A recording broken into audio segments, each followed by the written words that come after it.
4 সপ্তাহের বেশি সময় ধরে চলা যুদ্ধের অবসানে যুক্তরাষ্ট্রের দেয়া 15 দফার শান্তি প্রস্তাবের আনুষ্ঠানিক জবাব দিয়েছে ইরান। বৃহস্পতিবার ইরানের রাষ্ট্রায়ত্ত বার্তা সংস্থা তাসনিম নিউজ এজেন্সির প্রতিবেদনে এই তথ্য জানানো হয়েছে। বুধবার রাতে মধ্যস্থতাকারীদের মাধ্যমে ওয়াশিংটনের প্রস্তাবের জবাব পাঠিয়ে দেওয়া হয়েছে।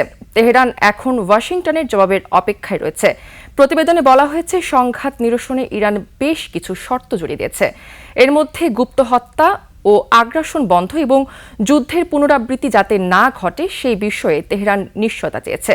এছাড়া যুদ্ধের ক্ষয়ক্ষতির জন্য সুনির্দিষ্ট ও নিশ্চিত ক্ষতিপূরণের দাবি জানিয়েছে তেহরান।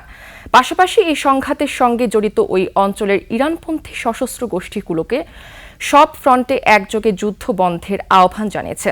ইরানি ওই সূত্র বলছে, হরমুজ প্রণালীর ওপর ইরানের সার্বভৌমত্বকে একটি স্বাভাবিক ও আইনগত অধিকার হিসেবে স্বীকৃতি এবং তা স্বীকার করে নেয়ার ওপর জোর দিয়েছে তেহরান।